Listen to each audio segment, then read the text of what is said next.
Court में जब जज के सामने रमन बोलता है कि मुझे अपनी माँ के साथ रहना है, पत्नी के साथ नहीं रहना। वो यही बोलता है कि मैं अपनी पत्नी को छोड़ सकता हूँ, माँ को कभी नहीं छोड़ूंगा। ये बात सुनकर जज भी ताली बजाने लगते हैं और कोर्ट में जो भी लोग थे सभी बहुत खुश होते हैं। और उसकी पत्नी से पूछा जाता है तो पत्नी कहती है कि मैं अपने पति के साथ अलग मकान में, अलग घर में रहना चाहती हूँ, लेकिन अपनी सास के साथ नहीं रहना चाहती। दोस्तों, मैं गीता गुप्ता, स्वागत है आप लोगों का मेरी आज की एक वीडियो में। जय माता दी। अगर आपको वीडियो अच्छी लगे तो प्लीज़ लाइक कर दीजिएगा, कमेंट कर कर बताइएगा कैसी लगी।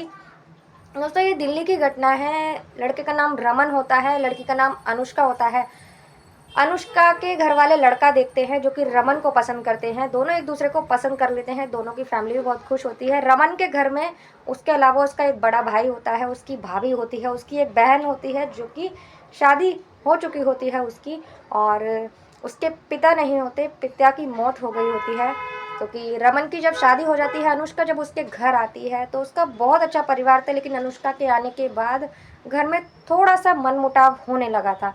1 साल तो इनका शादी का बहुत अच्छा निकलता है, लेकिन 1 साल के बाद अनुष्का जो थी लड़ाइयाँ शुरू कर देती है घर में।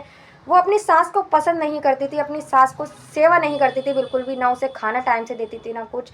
और रमन उससे यही बात बोलता था तो वो कहता था मैं क्यों करूँ तुम्हारी सास की सेवा। यही वो हमेशा वो बोला करती थी, कहती थी अगर सेवा करनी है तो आपकी भाभी करे, मैं नहीं करूँगी तुम्हारी सास की, तुम्हारी माँ की सेवा। यही बोल दिया करती थी हमेशा। और उसकी माँ, रमन की माँ, हमेशा रमन को बोलती थी कि तू क्यों बोलता है बहू को, अगर वो नहीं मेरी सेवा करना चाहती तो कोई बात नहीं, मत करने दे, ज़बरदस्ती उसको मत डांटा कर। यही सब होता है। और वो हर बात अपनी माँ को बताती थी। उसकी माँ उसे समझाने की बजाय और उसे यही बोला करती थी कि तू क्यों करेगी अपनी सास की सेवा, तुझे कोई ज़रूरत नहीं है सास की सेवा करने की, करनी है तो तेरी जिठानी करेगी, तू मत कर। यही बोला करती थी। उसे अपनी माँ का सपोर्ट मिलता था तो वो और ज़्यादा बढ़ चढ़ जाती थी और लड़ाइयाँ करती थी अपने ससुराल में। यही बीतता रहता है। एक दिन वो बिना बताए रमन को और अपनी सास को अपनी माँ के घर चली जाती है। जब अपनी माँ के घर चली जाती है, रमन ऑफिस से आता है और देखता है कि अनुष्का घर में नहीं है। अपनी माँ से पूछता है तो कहता है बेटा मुझे नहीं पता कहाँ वो गई है। तो वो उसको फ़ोन करता है, फ़ोन नहीं उठाती तो वो सीधा उसके घर पहुँच जाता है। जब वो वहाँ जाके अनुष्का को बोलता है तो उसकी माँ साफ साफ बोल देती है कि मेरी बेटी तुम्हारे साथ जब जाएगी जब तुम अपनी माँ को अलग कर दोगे, मेरी बेटी को अलग रह के रहोगे। मेरी बेटी क्यों करे, तुम्हारी माँ की सेवा नहीं करेगी, वो मेरी बेटी तुम्हारी माँ की सेवा नहीं करेगी, करनी है तो अपनी भाभी से करवाओ, मेरी बेटी नहीं करेगी। वो बोलता है ठीक है मैं तुम्हें छोड़ सकता हूँ, अपनी माँ को नहीं छोड़ूंगा। वो यह बोलता है तो वो कहती है तुम मुझे छोड़ सकते हो, अनुष्का बोलती है। तो वो कहता है कि हाँ मैं तुम्हें छोड़ दूंगा, अपनी माँ को नहीं छोड़ूंगा। यह बोलकर रमन भी गुस्से से अपने घर आ जाता है। ये 2013 में इनकी शादी हुई थी, 2014 निकल जाता है आराम से, और 2015 में ये सब शुरू होता है। तो उसकी माँ अपनी बेटी को बोलती है कि तू चिंता मत कर, तू यहीं रह, तुझे किस बात की चिंता है, और मैं तेरा डिवोर्स करवा दूंगी, किसी और जगह शादी कर दूंगी, ये है वो है। वो उसे बहुत भड़काती है और वो उसकी इस बातों में आ जाती है। 2015 में इनका केस कोर्ट में से पेपर बनवा के ले आती है, रमन के घर भेज देती है।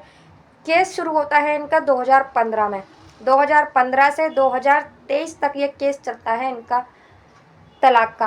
2023 में कोर्ट में ये सब होते हैं, दोनों के परिवार होते हैं, रिश्तेदार भी होते हैं। दोनों के सामने जज पूछता है रमन से कि तुम क्या चाहते हो। तो वो कहता है कि मैं अपनी माँ को नहीं छोड़ सकता, अपनी पत्नी को छोड़ दूंगा। रमन से पूछते हैं तुम्हें किसके साथ रहना है।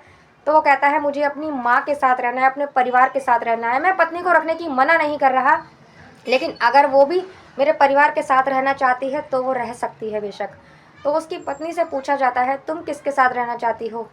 तो वो कहती है कि मैं अपने पति के साथ रहना चाहती हूँ, लेकिन अलग घर में रहना चाहती हूँ, मेरी सास ना रहे वहाँ, मैं अपनी सास के साथ नहीं रहना चाहती। तो उससे पूछते हैं, जज पूछता है तो वो पूछते हैं तुम तो ऐसा क्यों करना चाहती है। वो कहती है मेरी सास बुढ़िया है और क्यों करूँ उसकी सेवा, मुझे तो नहीं करनी है। तो वहाँ ये भी उससे पूछा जाता है कि तुम, अगर तुम्हारी माँ की कल को तुम्हारे भाई की शादी हो जाए, तुम्हारी भाभी तुम्हारी माँ के साथ ऐसा करे तो तुम्हें कैसा लगेगा। उसको बहुत कुछ बोला जाता है लेकिन उसकी समझ में कुछ नहीं आता। उसे 1 दिन का टाइम भी दिया जाता है कि कोई बात नहीं, कल तक और फैसला कर लो। तो उसका इरादा नहीं बदलता और वो यही फैसला लेती है कि मुझे रमन के साथ अलग रहना है। लेकिन रमन साफ साफ मना कर देता है। रमन से एक बार फिर पूछा जाता है तुम्हारा आखिरी फैसला क्या है। रमन यही बोलता है कि मुझे अपनी माँ और अपनी फैमिली के साथ रहना है, लेकिन